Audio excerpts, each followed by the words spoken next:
Qui aime perdre? Qui aime la sensation de défaite? N'importe qui le sait, il n'y a rien de plus frustrant que de perdre quand on a tout donné. Et qu'est-ce qui rend la sensation de la défaite si amère en bouche? Qu'est-ce qui la rend si désagréable? Eh ben c'est plutôt simple, c'est parce qu'on a tout donné.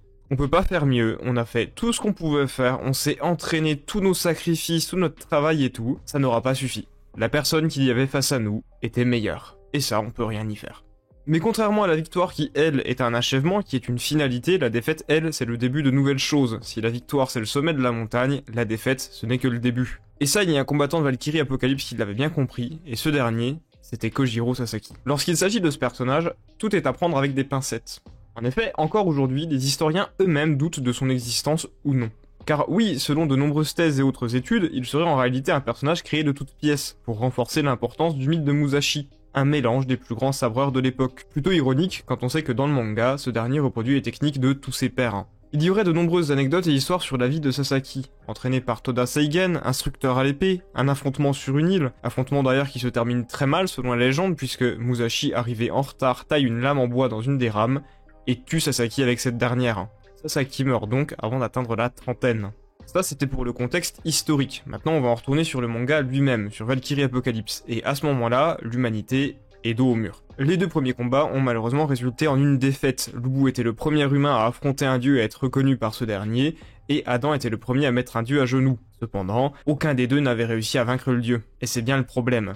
Ça constituait déjà 2 défaites en 2 matchs. Cependant, le sacrifice d'Adam aura permis une chose. Cette fois-ci, l'humanité est triste de la perte de son père, mais n'a pas perdu espoir. Bien au contraire, le sacrifice d'Adam aura permis à toute l'humanité de s'unifier pour la première fois. La seule chose qui manquait désormais, c'était un homme qui était capable pour une fois et pour la première fois d'amener la victoire. Et cet homme, ça allait être Sasaki. Retour aux côtés des Valkyries, et l'ambiance n'est pas au beau fixe. Une deuxième de leurs sœurs les a quittés, mais surtout, rien ne se passe comme Brunhilde l'avait prévu. Et en plus, la situation est particulièrement complexe, il fallait savoir qui envoyer au prochain combat. Car cette fois-ci, c'était Poséidon en face. Personne ne semble être capable de pouvoir affronter le tyran des mers. Mais personne ne l'avait remarqué, car personne ne s'intéresse aux perdants. Sasaki était bel et bien dans la salle, et prêt à se battre. Et là, à mes yeux, on voit une des meilleures idées en termes de chara-design de la part des auteurs de Valkyrie Apocalypse. Sasaki est un homme âgé. À ce moment-là, les créateurs du manga avaient réussi à prendre absolument tout le monde à contre-pied, et c'est très fort pour une simple raison. On le sait très bien, et je l'ai dit plus tôt dans la vidéo, Sasaki était censé être mort avant 30 ans. Et là, on se retrouve en face d'un petit vieux. Pourquoi? Parce que Sasaki, depuis sa mort, ne s'est jamais arrêté de s'entraîner. En principe, dans Valkyrie Apocalypse, quand notre âme est ramenée pour affronter un dieu,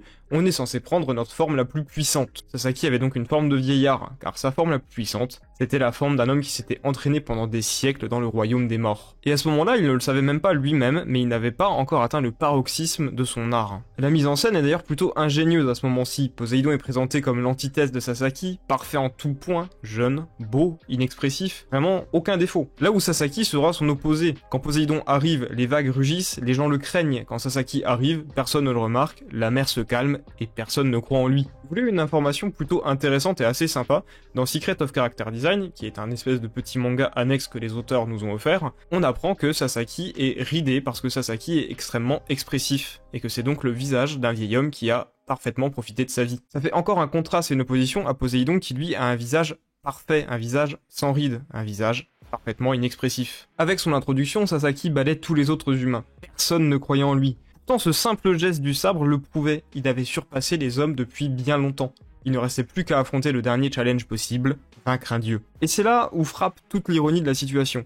Sasaki avait surpassé les hommes, mais face à lui, c'était Poséidon. Sasaki s'était déjà vu mourir 18 fois. L'écart était colossal, il n'y avait pas la moindre ouverture.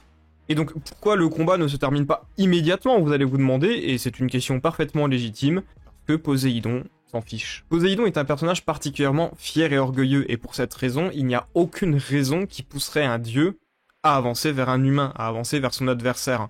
En face de lui, c'est un insecte, personne ne se déplacerait aussi loin pour un insecte. La solution, quelle est-elle? Ne rien faire. Sasaki s'assoit. Et on va faire un petit aparté sur le thème principal de ce combat, ça vous permettra de mieux comprendre l'analyse de Sasaki en général. Normalement, le thème de ce combat, vous l'aurez compris extrêmement vite. Il va s'agir du travail acharné face à la perfection et le talent lui-même. En quelque sorte, le combat de quelqu'un de talentueux face à quelqu'un qui n'a aucun talent. Mais si vous pensez ça, vous vous méprenez un petit peu. Les auteurs se soit un peu joué de vous. Si on s'en réfère à Socrate, le talent existe. Quelqu'un de naturellement talentueux fera mieux que vous, c'est un fait. L'intérêt réside dans le long terme, cela dit. Si quelqu'un de talentueux n'entretient pas ce talent, il finira forcément vaincu par la personne moyenne qui travaille d'arrache-pied. Cependant, on est en droit de se poser la question, qu'est-ce qui se passe si quelqu'un de talentueux entretient ce talent? Gardez cette question en tête, parce que pour l'instant, c'est pas encore très important. Sasaki était de toute manière moins talentueux que les autres sabreurs, moins que Musashi, moins que Sengen, Kamizumi et Ito. Mais il travaillait encore plus, tous les jours, sans relâche, à sa propre manière. Là où Poséidon, soyons honnêtes, on ne l'a jamais vu s'entraîner. Son talent pur surpassait tellement tout le monde que il n'en avait juste pas besoin de s'entraîner. Poséidon n'avait jamais croisé le regard d'un adversaire, et même il n'avait jamais vu son propre sang couler. Et c'est encore là où vous avez une opposition entre les deux personnages. D'un côté, vous avez un Sasaki orphelin qui se crée une place parmi les siens, là où Poséidon, lui, avec sa propre famille, semble presque désintéressé par les relations avec cette dernière, avec qui que ce soit. Maintenant, j'espère que vous vous souvenez de la question que j'ai posée juste avant. Que se passe-t-il quand quelqu'un de talentueux entretient ce talent? Eh bien, que vous le vouliez ou non, Sasaki, c'est quelqu'un de talentueux. Les auteurs s'en sont jamais cachés, ils ont jamais dit l'inverse. Sasaki est talentueux. Le seul vrai gros problème, c'est que Sasaki, il aura jamais pu utiliser son talent à son plein potentiel, à plein escient. Pourquoi je dis que Sasaki a du talent? Pour la simple et bonne raison que lorsque Kagekatsu l'entraîne, le seul à pouvoir parer ses coups, c'est Sasaki. Et ce, sans jamais s'entraîner. Sasaki était déjà meilleur que tous les autres élèves du dojo, sans s'entraîner. Mais bon, le souci c'est qu'il abandonne vite.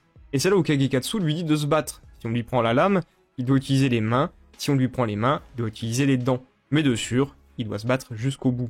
Et retenez bien cette phrase. La solution pour Sasaki, elle est très simple, c'est de se mettre dans les bonnes conditions. Ce dernier va donc vivre dans la nature, un milieu où il faut toujours faire attention à ses arrières. Et cette capacité de concentration et d'observation, c'est sans doute la plus grande capacité, le plus grand talent de Sasaki. 146. C'est le nombre de fois où Sasaki s'est imaginé affronter Kagekatsu avant de réussir à le vaincre. À croire qu'il s'agissait d'un boss de Dark Souls. Cependant, il restait encore plus fort que Kagekatsu. Il restait encore bien plus fort. Et toute cette vie d'entraînement, ces siècles entiers dans le royaume des morts, en tant qu'humain et tout ça, ça aura permis de faire quelque chose que personne n'avait jamais réussi à faire auparavant. Forcer Poséidon à regarder quelqu'un dans les yeux. La grande différence entre Sasaki et les précédents combattants, c'est que Lubu était surpuissant, Adam avait les yeux d'un dieu. Mais Sasaki, il avait que son humanité. Il avait que ça, et sa détermination, son expérience, et sa volonté à toujours s'améliorer.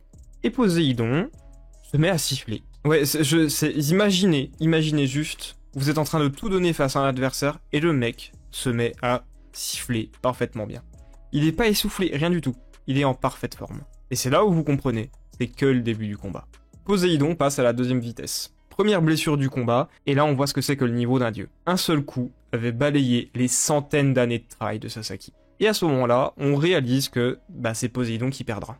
Parce qu'il est trop orgueilleux. Il en vient même à refuser les acclamations de personnes qu'il considère plus faibles que lui. Alors que Sasaki, quant à lui, il acceptait toute forme de soutien. Mais surtout, Sasaki apprenait plus vite que Poséidon ne frappait. Le domaine des hommes, il l'avait déjà quitté, il l'avait surpassé, on était chez les dieux maintenant. Mais même avec tout ça, même sachant ça, est-ce que ça suffirait?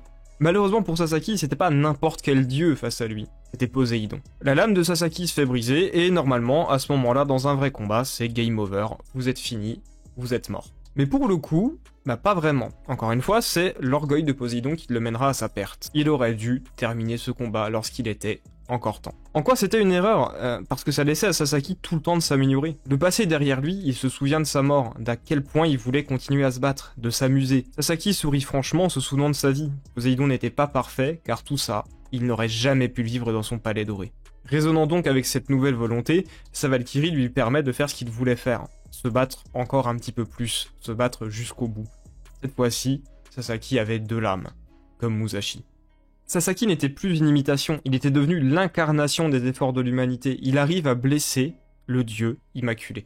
Et encore une fois, face à n'importe quel autre dieu, ça aurait suffi. Mais en face, c'était Poséidon. Le dieu avait décidé de se donner à fond, avec la volonté de tuer. Mais Sasaki, lui, il sentait plus que deux choses. Les encouragements des autres sabreurs et la volonté de gagner pour la première fois. Un guerrier se bat jusqu'au bout. S'il perd sa lame, il utilise les poings. S'il perd les poings, il utilise les dents. Ça fait aucun doute, Poséidon était un guerrier, mais pas au niveau de Sasaki. L'ironie des choses fera que le coup qui tuera le dieu C'était le même coup qui tua Sasaki plusieurs siècles auparavant. Cette fois-ci, c'était le début de toute chose. Sasaki voyait sa première victoire, en même temps que l'humanité. L'humain avait réussi à égaler les dieux, à les mettre à genoux, puis à les vaincre. Cette vidéo n'est pas encore terminée. Oui, je sais, j'ai une coupe de cheveux différente, et le décor est différent. Ça s'explique très simplement, je tourne ce message 3 semaines après le tournage initial de la vidéo. Si je vous fais ce petit message, c'est parce qu'on a eu une annonce extrêmement importante de la part des auteurs de Valkyrie Apocalypse aujourd'hui même, voilà, à l'heure où j'écris ce message. Et donc, là, après cette vidéo, donc ce soir, à 22 h, je vais lancer un énorme live Twitch, où on va en parler, et ça sera enregistré et monté pour le sujet de la vidéo de la semaine prochaine. Je vous invite donc tous à rejoindre la chaîne Twitch, vous avez de toute manière le lien en description, et la vidéo peut enfin s'arrêter pour de bon. Merci de votre attention. C'était Béléus, et je vous dis salut à tous.